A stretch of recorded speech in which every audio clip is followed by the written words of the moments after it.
Well, hello, Southport Square residents. This is your Executive Director, Brian Hess, with another episode of Around the Square. So I'll start out as usual with my COVID update.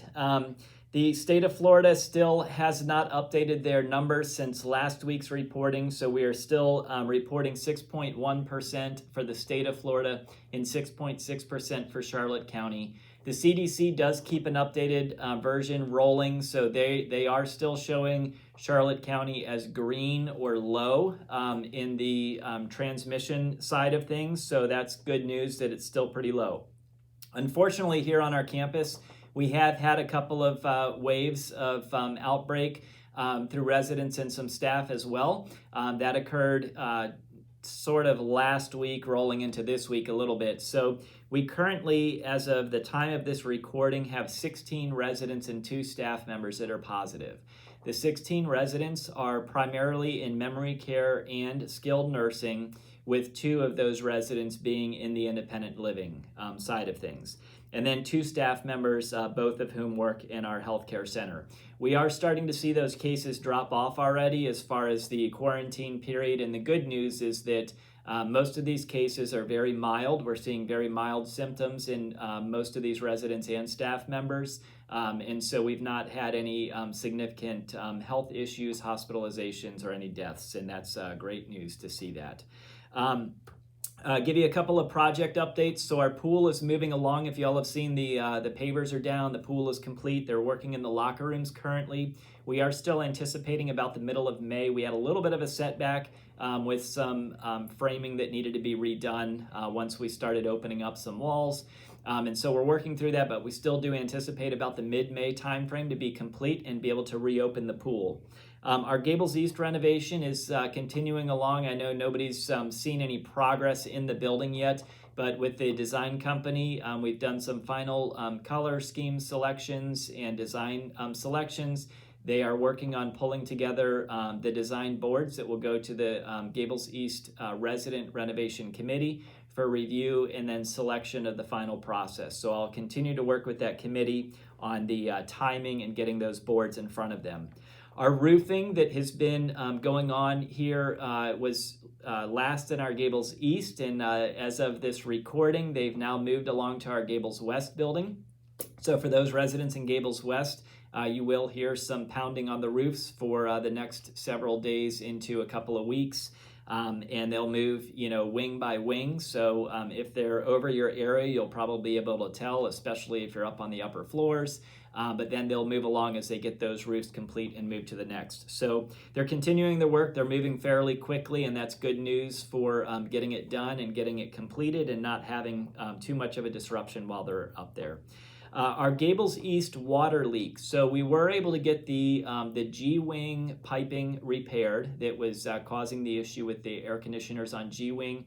So I do apologize for all those residents on G-Wing of having to have the portable AC units in their apartments for a period of time, but I'm glad that it's complete and the air conditioners are back on in their totality. We do unfortunately have another leak behind the building. It is the main building pipe, and so we are working on that one already. We've put a temporary patch on it in place, and we will schedule some time down the road when we actually will have to turn off the chilled water line to the building again, probably for a day or so, probably a day or less, and we'll be working through that repair. We don't anticipate a major impact to the building as far as air conditioners for that time that we do shut it down, but we'll come up with a game plan to make sure that we have cool zones in case the building does get a little hotter in the middle of the day. So we'll continue to work through that, and we'll communicate out with those residents in Gables East as we get a little bit closer as to what the plan is. And again, we are looking at hopefully very little impact to y'all as residents, but we will have a game plan in place for when we flip that over. A quick update on our recruitment. We actually had a job fair last week at our Charlotte Town Center here locally. It was sponsored by the Charlotte Technical School, which is great because we get a lot of the students that come in from the school. So we were very successful during that job fair, and we had several new LPN applicants, which are nursing. For those people, LPN is licensed practical nurses. So that would be for our health center, not only in the skilled nursing, but in the assisted living and memory care. And we also had several culinary applicants applicants. So that's the dining side of things. So it's great to see, some activity going on at that job fair and actually getting some applicants coming through. We also currently have 13 new associates in the onboarding process and 2 that are already orientation ready. So they've already gotten all their background checks and everything done. We have 13 others that are kind of pending working through that process. And great news on top of all of that, we've had a lot of great successes just recently with our Indeed postings. And so we have quite a few applicants that we are going through currently just to start getting interviews scheduled again. So we're starting to see some people coming back into the job market, and that's a great thing. I wanted to point out a couple of great things that you all can maybe be proud of and share with your friends or family. A couple of new awards that we've received here at Southport Square over the last few months, and then also a new accreditation that we'll be hopefully gaining here within the next month to a month and a half. So first, from an award standpoint, so most recently we've been awarded with another year of the U.S. News and World Report Best Nursing Homes. That was for 2022. So that's always a great thing to be able to be on their listing of the top nursing homes in the U.S. We also were recently awarded with the Best of Senior Living in 2022 from A Place for Mom. And A Place for Mom, for those of you that don't know, is it is an organization primarily driven off of a website. Some of it is phone-based, but they do placement for anybody looking for senior living at all levels of care. So it could be independent living, assisted living, memory care, or skilled nursing. And they are probably the one of the top referral or placement type agencies out there. So that was a great recognition to have from A Place for Mom being listed as the best of senior living in 2022. And then the final award that we most recently received was a Best Memory Care Community from MemoryCare.com. And MemoryCare.com, again, sort of an accrediting slash referral type agency. And with that, they basically go out and poll communities. They look at ratings and scores, as well as referrals and feedback from consumers. So some great information for us to be able to, thumb through and see, but also from just showing the care that we have in our campus, in our health center in particular. Great work to the entire teams for working through that and gaining those awards. And then as we talk a little bit about accreditation, so there is an organization called the Joint Commission. They are an accrediting agency on healthcare centers, and so that entails hospitals as well as skilled nursing communities. And so we actually purposefully went out and asked if we could become Joint Commission accredited. And so they had to, they sent us all of their policies and procedures, and we did have to meet their criteria. So basically, we always have to live to our state licensure, and that's through the Agency for Healthcare Administration, or AHCA, in our skilled nursing. And by meeting those standards, we have to have certain things in place, and they come every year and do a survey for us, and that's an unannounced survey. So they'll come in and they'll, take a look at everything and make sure that we're following all of our licensure. Well, Joint Commission kind of takes that, level and says, we're up in the game and we're going to make you do X, Y, Z more and make sure that you have better practices, procedures, and policies in place than what the standard license entails. So we went through the Joint Commission accreditation process at the end of April, and we had our survey. It was a 2-day survey on site. They had a Joint Commission accrediting rep here on site, and they dug into all kinds of stuff. They walked through the buildings and looked at every inch of the building. They also did what are called tracers, and they actually traced back patient charts or resident charts and look to see that they meet our standards for everything from nursing care, infection control, life safety, everything in that building. And so we are feeling very confident after that accreditation survey that we will be gaining that accreditation. It will take them about 30 days, 30 to 60 days to get a response back to us, but we feel very strongly that we will be able to put that stamp of approval on our skilled nursing here in the very near future with the Joint Commission accreditation. So as soon as we do have that accreditation, we will be rolling that out to all of you all as residents, so you know that our Harbor Health Center skilled nursing is a step above all the other licensed facilities in the state. The last thing I wanted to share with you is as we talk about recruitment and trying to really keep our staff here and make sure that we have retention of our staff.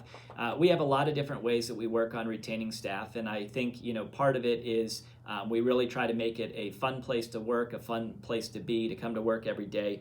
But we have reestablished our fun cart. Yeah, they just went by not too long ago. Oh, so you might have seen them in the background. So our fun cart, you might see the fun cart floating around here and there, but we have kind of reestablish that fun cart, and it's just a cart full of treats that we take around to our associates every so often. We try to do it weekly now, and so this week we had our finance and administrative team take the cart out. That was Vicki Barone and her team, and so they were in recognition of Cinco de Mayo this week. They were bringing around what do they call them? Mocktails margarita, yeah, I guess. Mocktails, yeah. So they're margarita drinks. Very cute idea. But they were bringing these margarita drinks around. No alcohol, of course, but to just have some fun. They had some Mexican-style music playing in the background. And their hats. And they had little hats on, all dressed up. They were very cute looking. So anyway, great idea. And you'll probably see that floating around here and there. And again, just something to liven up the day and make our associates feel good about being here at Southport Square. So anyway, I'm going to keep my segment as short as possible today, so I hope you enjoyed this episode of Around the Square. We are here today to officially recognize some of our Southport Square women heroes right here at Southport Square. Super excited. I think that it's always interesting when we start talking about heroes and what a hero means to everybody. There's always different meanings of what it means to each person, and you can look up the definition in the dictionary of a hero, but I think more importantly it's what do we look at as a hero? Who are our role models in life, and what is important to us as individuals? One, I do believe that every woman has a story. And I think as we look at the nominees here, some of those stories are pretty impressive. And every woman does have a story, and every woman does have a very impressive story of what they've done over their time. So today I do look forward to recognizing these 30-plus women, amazing women of Southport Square. There's going to be about 34, I think, total women that we're going to recognize today. These women are an inspiration to others in the community and beyond to do more and be more, and I think that's important. These women are extraordinary women who lead by example, live on purpose, and inspire others. They are everyday heroes, game changers, movers and shakers, and role models who portray courage, confidence, commitment, and integrity, making an impact to those around them. I think that's important as we progress here today, to just keep that in mind of every woman's story, what they've done in their lifetime that has made them a hero to whatever person that is looking up to them as a role model. So without further ado, I would like to introduce one of our speakers and presenters today, Lynn Matthews, who is the mayor of Punta Gorda. So please give me a round of applause for her.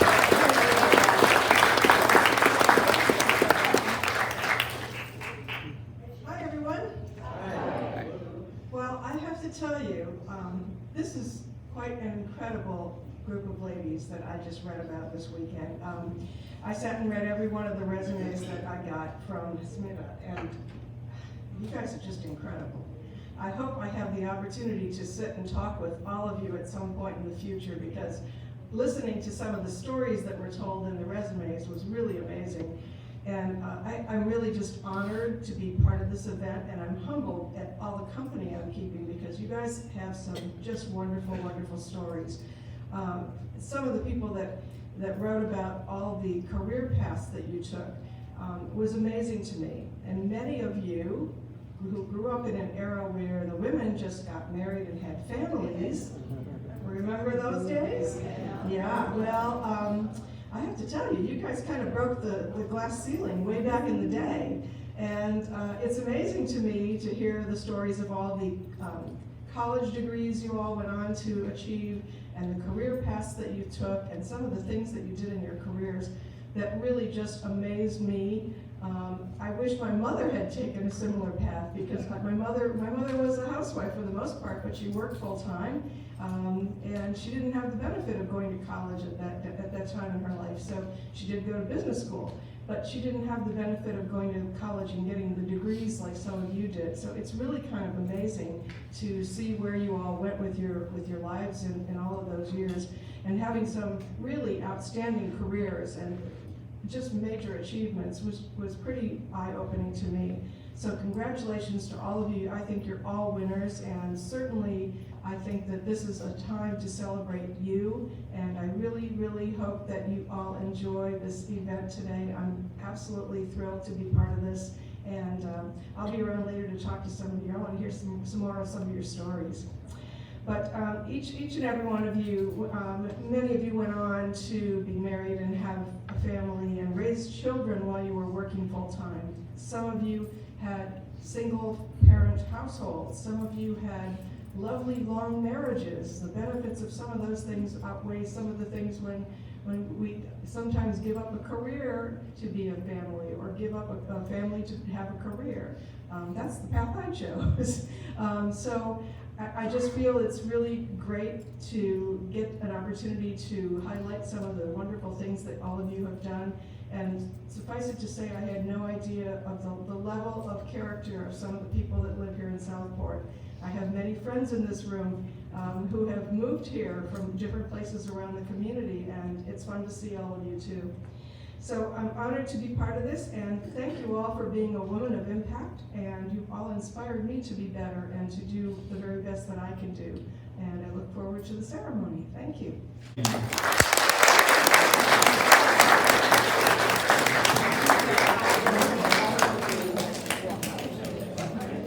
For all the women heroes that are here, we do have flowers for each of you as you leave, so please make sure you pick those up.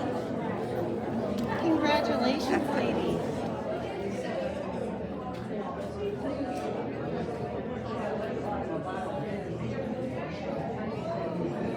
Hi, Vi. Let me see your award.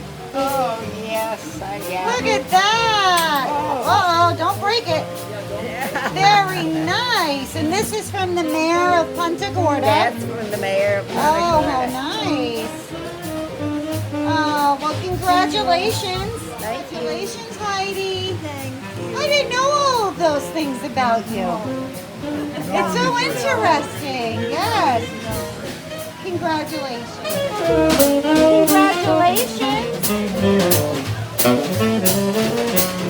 And good job reading Marie's story.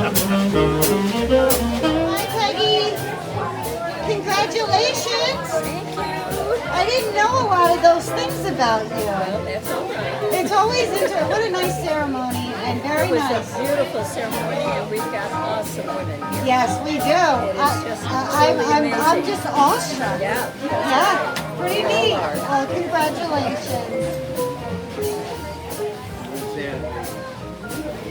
Hi, Sandy. Congratulations. Thank you, Dawn. It's Very so well much better deserved. than obituaries. Very true. And congratulations to you. Thank you very much. Wow, you have quite the resume. Yeah, all of these women are amazing. Every last one of you. Hi, Mary. Hi there. Congratulations. Thank you. Yeah, that was a really nice ceremony. And It we're all amazed at what you've done in your life. That's pretty nice. Saving that was a happy life. Yeah, happy life, right? Just wanted to say congratulations. You're welcome. And my Congratulations. That was a very nice write-up about you. Very nice. pretty, huh? Pearl, congratulations, Pearl. What a beautiful resume and a wonderful ceremony. Can we get a nice smile? There we go. How long were you an operating room nurse? 38 years. 38 years. Wow. Like Brian said, it's because the pioneers like you guys that are, we have all this technology now. You were doing it back when it was all new then. So, remarkable. Thank you for everything. Congratulations. I have to tell you this story. This was very nice. Very nice. Yes, it was. And thank you for coming. My Very pleasure. much. Lynn and I have been friends for 20 years. Oh, really? Yeah. Are you on the dragon boats? No. Now she hasn't talked you I into don't doing that She either. doesn't do water. Cheers! Congratulations! Very nice! You all surprised us so much with everything, you know? It's a celebration. Yes, congratulations. I mean, it's so amazing how we don't know. We know a little bit about someone, but boy, when you put it all out in writing, it's impressive. I was real impressed with some Yeah. of the women. I mean, it was a powerful event. Very eye-opening. Humbling. 34 women. Yeah. I mean, wow. Yeah, It's it was amazing. very nice. Very And you're good. one of them. Thank you. Thank you. Yeah, thank You're a you. trailblazer. A trailblazer. I'll tell you what, though, it made me appreciate the ladies in the 1920s. Yes.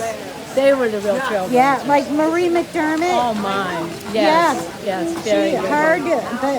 She was born when her daughter wrote that she was born when the women got the right to vote. Yeah. And yeah. it stuck, and it resonated in her. So Yeah, that you was could just pretty see her neat. being part of the marching with the Oh, I could totally suffragettes. see her doing that. Oh, yeah. Yeah. Absolutely. Yeah, so that's the pioneers. Yeah, those Yeah. are. But you guys are also. So. Yeah. Well, bless your Well, heart. thank you. Well, thank you.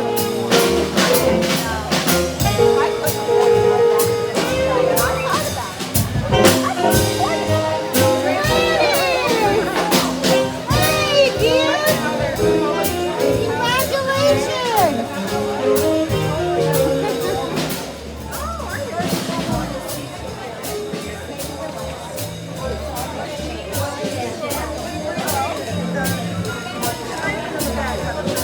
Smita, what a wonderful event.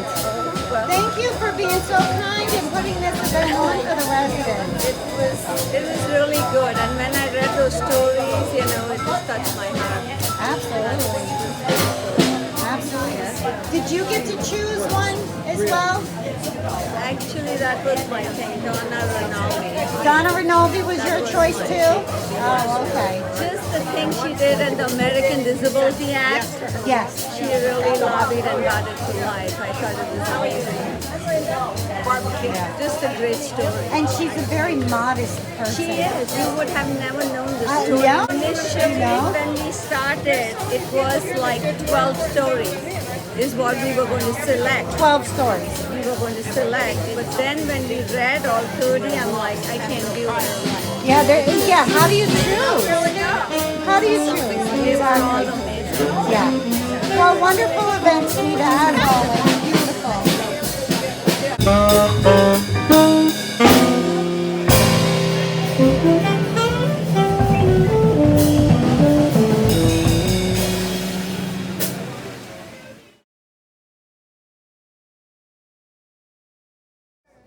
Okay, so today is the first day that the reservations are taking place. And Laura is busy. As they're working out the kinks, we have all these reservations here. All these residents and their smiling faces. It's going to be a little hectic for the first few, but once we get a hang of it, we'll get everybody all settled. Enjoy. Come on, Lou. You're going to be late. Hurry up and wait. Enjoy. Happy to be in the dining room again. Yes. I know, it's so nice. And actually, look, the silverware, it's nice silverware. It's actual silverware. Tonight you won't be eating on a plastic plate. It's going to be served. Oh, and well, yeah, you'll have your soup and salad served, and then you have the chef's table, which is also the buffet. That's okay. And that'll be staff serves. But still, that's wonderful, right? That is wonderful. Yeah. All right. Well, thank you for being one of the first people back in the dining rooms. Well, thank you. Trying to stay out of Laura's way. Laura means business. She's got a clipboard. Enjoy, ladies. guys enjoy eating on real plates. Oh my God, I Yay! cannot Real wait. forks, real plates. Woohoo! Just make some noise when you get in there, dinging all the plates. That's what I would do. Enjoy, ladies. We have these two from the kitchen. We have Andrew and Sherry, and you guys are going to be doing the chef's table. This is what we're calling the chef's table. This is the chef's table. Also known as a buffet, but you're going to serve it, right? Correct. All right. So they just come up, or do the servers tell you what they want, or what? They just come up. So the residents are going to come up here Yes. with their hard plate, or you have their plate. We have, the plates will be hot Okay. in the warmer tray so they don't burn their hands. Okay. And we will show them. Those trays look very flimsy. Well, they're actually pretty sturdy, believe it or not. So they have to hold it underneath. Because they're only holding one plate. One plate, yes. Right. It's not like when they're going through the buffet line and Right. having to get a salad, a soup, and all of that. Okay. Bread, yeah. So All right. Well, this is a step forward. this is, yep. So what do we got on the We're line excited. today? So today for their dining enjoyment, we start with the sides this way. We have peas and carrots. Fried plantains, yummy. Oh, and then I have to say, this is an induction table Yes. where we So can this touch is- it. All of this, we can touch this. Correct. But those special pots, because the pot is hot, Yes. and it's all Very nice. heated under there. We have Okay, basmati guys. rice. Egg noodles. Egg noodles, Which we yum, put yum. next to the Danish Oh, those are meatballs. my I favorite. know. You didn't get them today. I did. This is- I did get them Okay, did you today. get a salad? Yeah. We've got coconut curry chicken. Ooh. One of my personal favorites. Ooh, Very I should have good. got that too. Yeah. And we have the cuties. Oh, okay. A little casual right there, but boy, that curry. What now? That looks good. Now, what's all in that? That is a boneless, skinless chicken breast, sauteed in seasoned flour. And then the sauce is pineapple, red peppers, toasted almonds, coconut milk, curry, splash of lime juice. Oh, it Chicken smells so good. Thank you. And now we go with the basmati rice, right? Yes. And There. I would definitely get it with the plantain. Oh yeah, yeah. I like the Danish meatballs with the butter noodles and the. And that's the only time your food's allowed to touch. That is. I'm very picky about that. She knows it. Salad touches. There are certain entree- rules. certain entree rules. Certain rules for things that can touch. But I'm so happy to see this dining room open again. They're so happy. They're gonna be. Little by little, we're getting back to normal. Well, I wish you success today. You too, Andrew. Cheers, lady. Cheers to the dining room opening. Yes. All right. Are you all excited? Yeah. All right. Yeah, look, that's real plates right there. That actually makes Real noise. glass of water, no styrofoam. No styrofoam. A napkin, a menu. All the little things that we just took for granted, and it's who would ever thought we'd get so excited over something like this?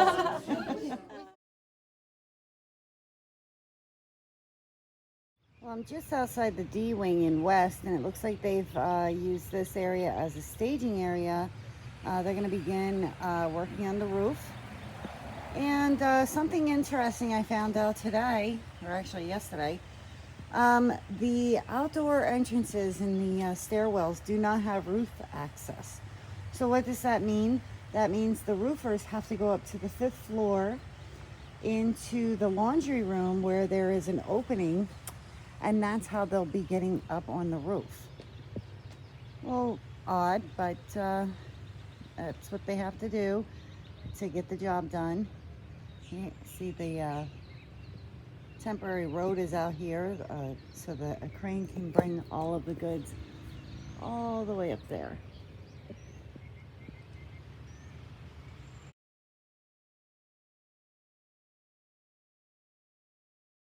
Well, here we have a tale of two tables. I brought in a table that I had gotten at a yard sale, which is this one here. And it was really beat up and needed some attention. And I liked it so much to put on the side of my sofa, I brought it in and I brought it to the toy maker over here, and he replicated it. And now I have 2 side tables.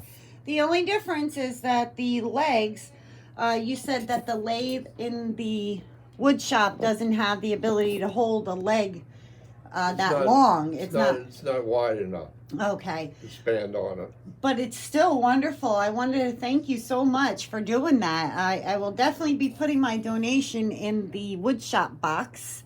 Okay. And I greatly appreciate it. The only thing I had to do was get the table here and the spray paint. Right? How long did it take you to make this table? Well, probably maybe 4 hours, 5 hours. Really? Off and on. That would have taken You know, me. you work on a little bit, then you stop and you do something else, and you glue this together, and you have to wait Right. till you go do something else. Oh, that would have taken me forever. I wouldn't have known how to do it. But what I'm more impressed about is how you match the top.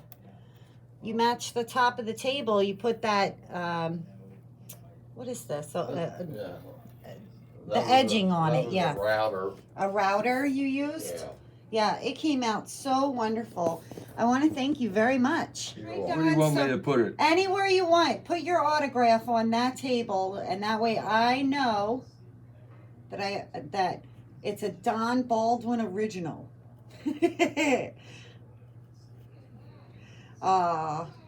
Very nice. Thank you so much. I love it. Thank you. You got it. Okay. All right. Bye.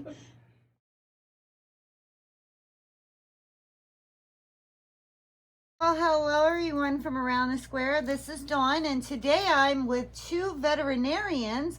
We have Bob Case over here, Dr. Bob Case, and Lyle Ray, Dr. Lyle Ray over here on my right.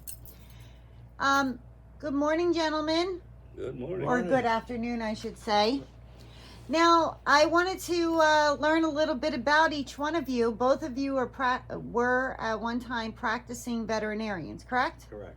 Now, you didn't take the path that most of us know as a veterinarian, where we take our dogs into the office and do that. You didn't have that type of practice, did you?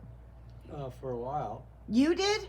I was, yes. Oh, okay. So tell me a little bit about that. Let's start with you, Bob. What was your? Let's start with you. I practiced for 12 years before I changed course, and during that time, I was associate veterinarian actually in 3 different practices, so I was on the move. Oh wow! So you worked at 3 different places? Yeah. Oh wow! Yes, over the course of 12 years. So anyhow. Towards the end, I was involved with 24 other colleagues to establish the first emergency clinic in the Capital District of New York State. Oh, wow. That was in 1985. And after a couple of years, I actually managed the clinic for a little over 2 years. And then, fortunately, the practice grew, and I told them that I had to step down because I had another job, also working 2 jobs, and so then they hired an animal health technician to be the manager of the practice. So eventually I retired from, I turned in my shares and received my compensation, and let's see, then what did I do? Oh, Yeah, what made you go to that other path? What was the other path that you spoke about? Oh, the other path was when I went to work for the New York State Department of Health. Mm-hmm. And there I was involved in laboratory animal medicine, regulations, and public health. Oh, so what does that entail when you say laboratory animals? This isn't the experimental. Yes. Are they the lab rats, really? Yes. Oh. More than lab rats. In New York State, any institution, company that wished to use live animals, they had to have a permit from the Department of Health. Mm. And so with that, they hired me, well, there was a position, and I took it. I was hired to perform the task of, in essence, inspecting all these facilities. I did that throughout New York State. Oh, wow. I had over 150 accounts to check on. Of course, they varied in size. Mm-hmm. So I was asked, how long does it take you to do an inspection? I says, it depends on whether it's just a few mice or whether it was a big pharmaceutical firm located in Pearl River, New York. Wow. So when you, I was reading up on the different branches of veterinary practices and things they have that they specialize in. Yes. And one of the things that I read about on the veterinarians that serve in the lab animal division, they also are basically epidemiologists for the animals. Is that true? Well, it was a position in the health department that I was involved in for an epidemiologist relative to public health. That position I never tried to get appointed to. Oh, but those are branches that you could branch off into. That's correct. Oh, okay. And yeah, it said epidemiology, pathology, auditor, risk analysis, and biosecurity. Those were the branches that I read about that the lab animals would fall into. So Yeah. how did that work into your? Well, biosecurity, of course, depending on whether they were working with very contagious diseases, they had to take precautions, and they had to do them much better than that lab in China performed their. So anyhow. Well, that I mean, so you ended your career doing the. I retired in 1999 from the Department of Health. Right? From the state of New York Department of correct. Health. You retired 1999. Yes. Okay, and haven't practiced any since. Not since then. No. Oh, wow. My bag here shows that I'm fully retired. Yeah, let's see what's in your bag, in your medical bag. Put it up there on the table. Well, there's nothing in it, you see, because I'm fully retired. Wait, there's something in it. What is that? Pull that out. Let's see. Well, what's in your doctor bag? yeah, I don't drink on the job, but I got some wine here. Oh, I love it. And then this, a little joke about this, Bill Carlin, when he saw this, he says, boy, I think it takes a man to drink a bottle of Tabasco sauce. But it's only V8 juice. Okay? V8 juice. Oh, well, so that's your former doctor bag. Yes. And now it is filled with spirits. Yes. And Lyle, you also took a somewhat similar path, but you were a little bit further north. You were in the great tundra of Canada, right? Correct. All right. So you didn't go right into practice. You didn't go to you didn't have a office or per se. Au contraire, I did go. Oh, you did? Right out of graduation, I started my own practice in Western Canada. Oh. And it was predominantly beef, cattle, and hogs, and some small animals. But the small animals were mostly coming from a radar base. It was armed services close by, so it was mostly neutering and vaccinations and that type of thing. Oh, okay. But you dealt with the livestock part of it? Okay. Have you ever had a moose? Have you ever dealt with a moose? I've never treated them, but I've eaten them. And you veered off into a different way. I had 7 years of practice, then I sold my practice. And then I went to work with the Upjohn Pharmaceutical Company. And I brought that, if you're interested. I will look at that. That's my whole career. The top is my letterhead from my practice. Here, let me get that for you. And the rest of them are a copy of all my business cards. Okay, so see. If you can hold that up, can you hold that up just a little bit there? Okay. So the top. And the top is my letterhead from my practice. Okay. And then in order is the business cards. And I started as a technical veterinarian in Canada, primarily responsible for drug trials and drug registrations and sales training and that type of thing. Uh-huh. And Upjohn as a company had a program whereby they would subsidize any additional education you wanted to get.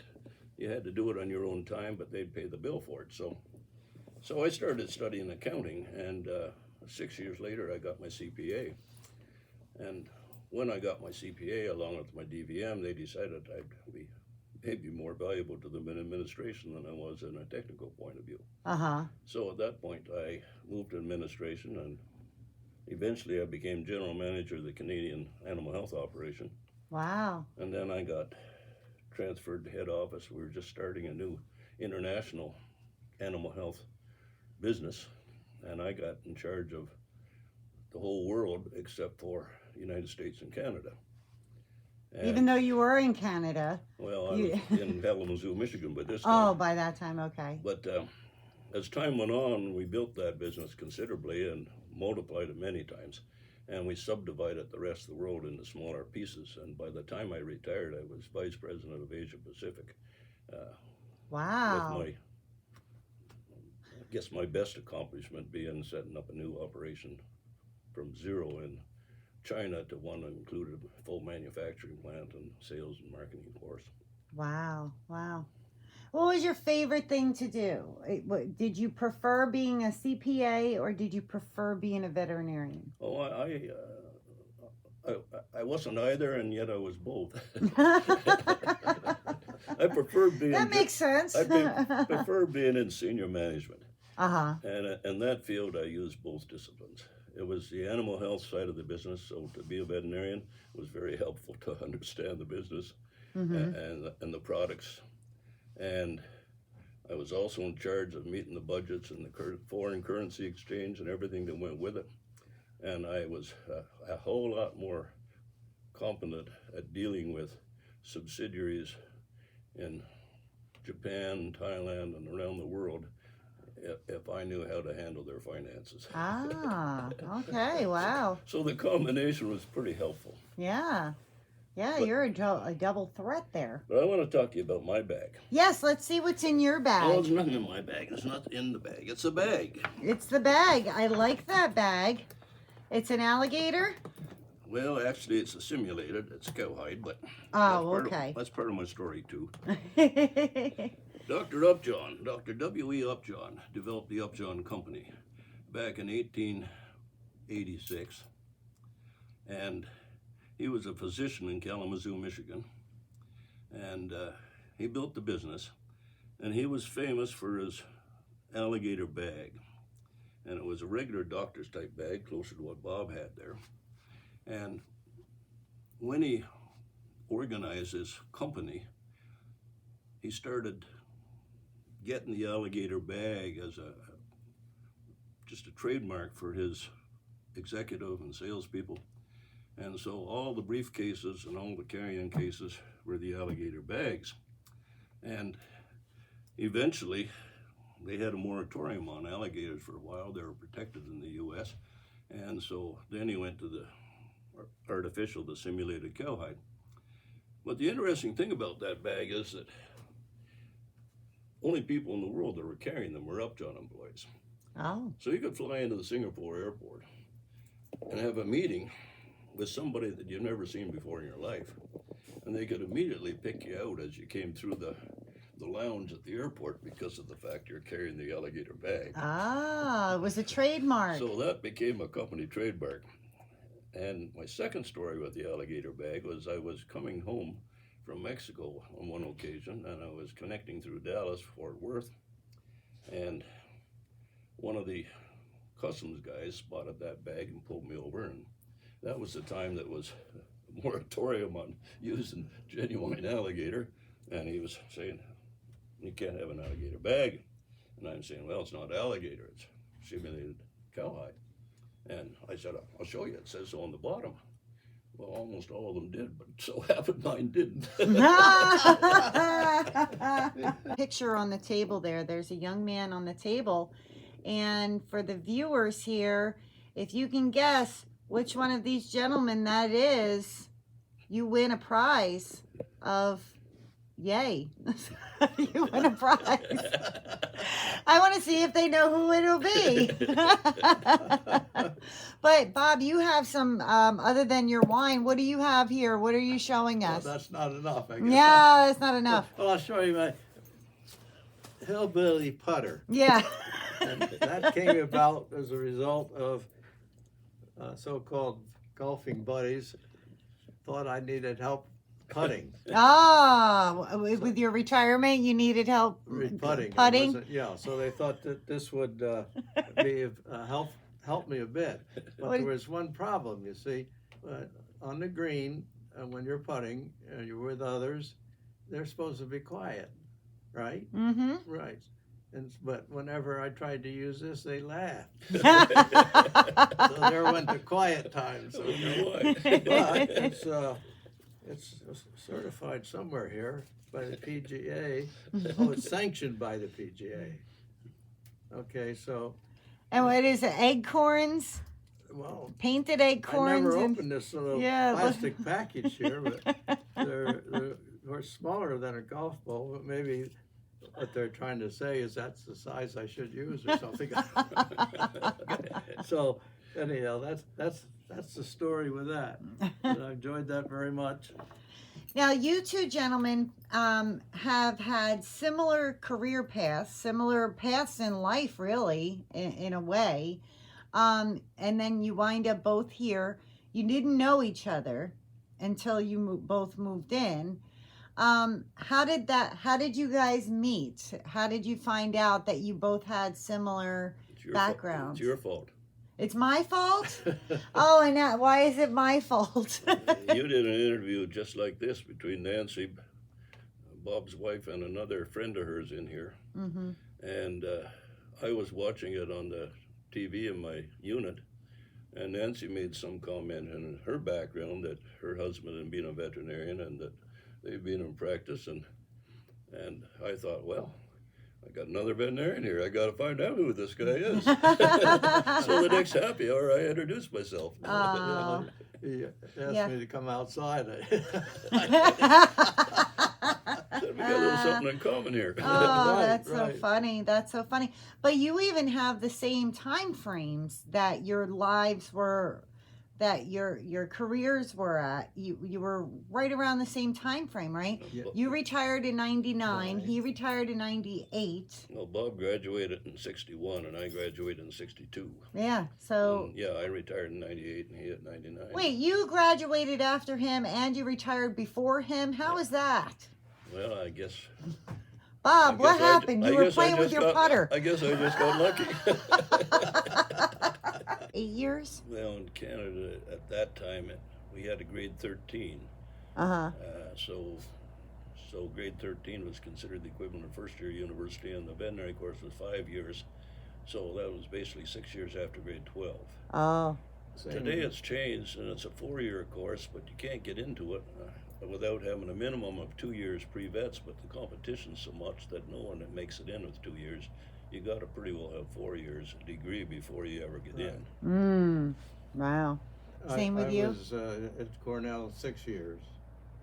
So I was fortunate to be able to complete my requirements in that length of time. In 6 years? Yes. Oh, okay. And you went to Cornell right out of high school? Yes. Okay. When did you serve in the military? 1960,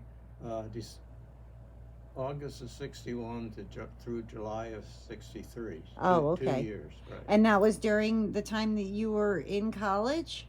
No, it was after graduation. So after you graduated college, then you got you got enrolled? a commission. Uh-huh. I was sworn in by a lady officer at Cornell, and started my forget how many weeks at Fort Sam Houston. That's where all the physicians, dentists, veterinarians, medical type people went for so-called basic training. And then I spent 10 weeks in Chicago at Food Inspection Service Oh. before I ended up in Fort Stewart, Georgia, Mm-hmm. for the rest of my 2-year tour. And on the way from Chicago, I left on a Friday night, and on Sunday, Nancy and I were married in Fredonia, New York, and then we left Monday for Fort Stewart. That was a Wait, you went and got married? yes, I got married, right? You just got up that and had got been married. planned. That was planned. Oh. But it had to occur at a certain time when I had the time. So we took the full 5 days that I had left in my leave to get to Georgia, and so on and so on. Wow. To drive station wagons. When I first went out to Saskatchewan, I was driving a station wagon, but I was renting a house, so there's no heat in the garage. So in order not to have to unload my drugs every time I come back to the house, I had mounted on the fender humps inside the station wagon 2 electrical car warmers that faced out and blew hot air out over the drugs. Well, I had a meeting to go to in Regina one time, and it was 200 miles south, so I unloaded all the stuff and drove the car empty with myself and my wife. Well, when I got there, there was a guy that was a scout for the Toronto Maple Leaf hockey team that was living there and had formerly lived in the town that I was in, and he used to get the hockey team got new equipment every year. So he used to take the 1-year-old equipment and donate it to the junior hockey players in the little town I lived in. So he found I was coming there, and he said, "Lyle, would you mind taking this load of hockey equipment back up for the kids in Wonka?" So I said, "Sure, no problem." Loaded up the back of the station wagon. I left home about 4 in the morning. I got back about 3 in the morning, and we had the habit of my wife pulling in, and we had these heater cord coming out from the dash, the grill of the car. So I just jumped out of the car and went up to the front of the garage, and she drove in, and I grabbed the plug and I plugged it in and went off to bed. Never thought of it. Well, when I came in the next morning, there was just a brown smudge all over the windows of the car. And I opened the door, and I go back and I phone the guy that I was supposed to deliver this to and say, "Hey, I got some damage here, you better come on over." Well, I didn't realize it, but the only reason the car wasn't on fire because it wasn't getting any air. And when I opened the door and left it open, it got all the air it needed. And when I come back out of the house, the car was on fire. Oh, no. With all this hockey equipment. The garage is fastened to the house. I didn't want to see that go, so I jump in the car and I back it out. You jumped in a car that was on fire? Yeah. Wow. And I backed it out of the garage. But on the way out the driveway, my pants caught on fire, so I jumped out of the door and rode over the snow to put it out.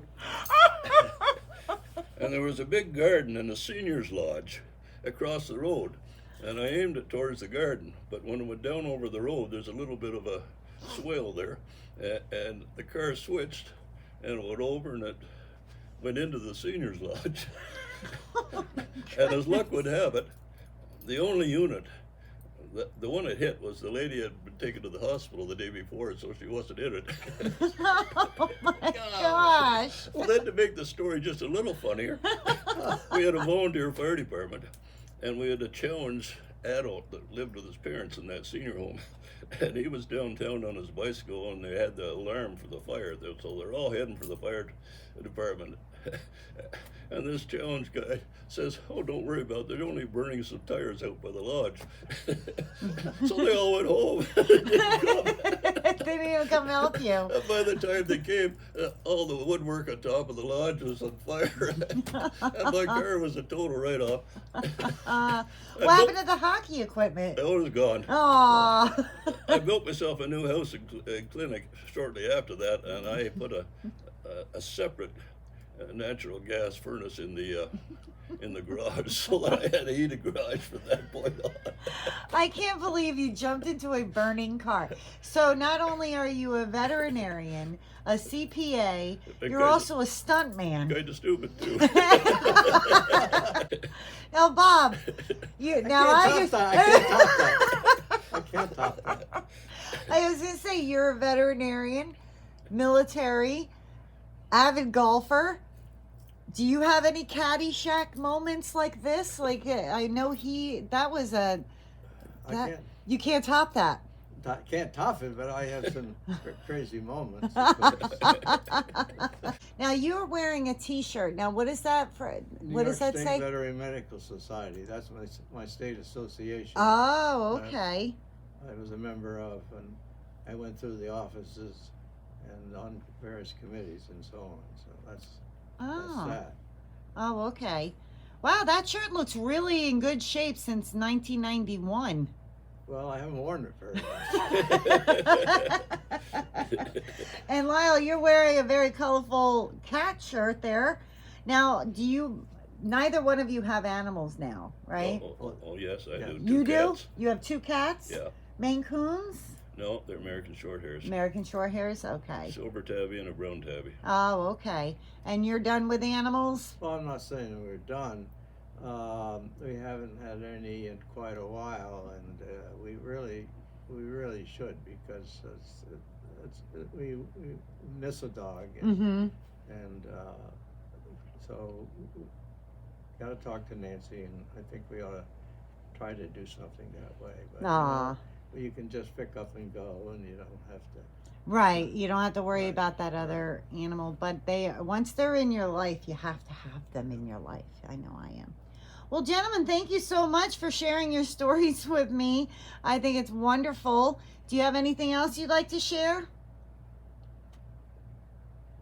What about the wine, Bob? I'm supposed to share that? That's a bottle from their fridge that belongs to Nancy. I got to get back in the fridge. I love it. Thank you, gentlemen. Thank you so much. Thank you much. It's been fun. Okay.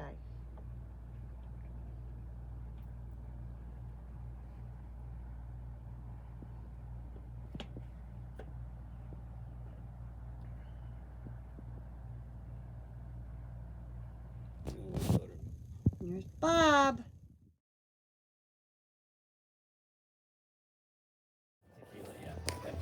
Tequila down. Tequila. I love that country song. Tequila, little time with I you. told her she's put on 1 margarita, 2 margarita. 3 amigos. Ole! Happy Cinco de Mayo, ladies. Thanks for the margarita. All right, well, I hope you enjoyed this episode of Around the Square, and I hope you have an excellent week. Hey, Brian, got a joke for you. All right, joke time.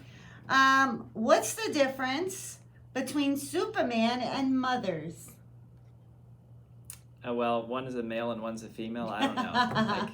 Well, sure. Superman is just a superhero now and then, but mothers are superheroes all the time. Oh, very good. I Yeah. love it. This is true. This is true for sure. And so I'd like to say Happy Mother's Day to all the mothers here, and to the associates that are mothers, the residents that are mothers. Enjoy your weekend, and Happy Mother's Day. Yes, absolutely. Happy Mother's Day, everybody. Have a great week.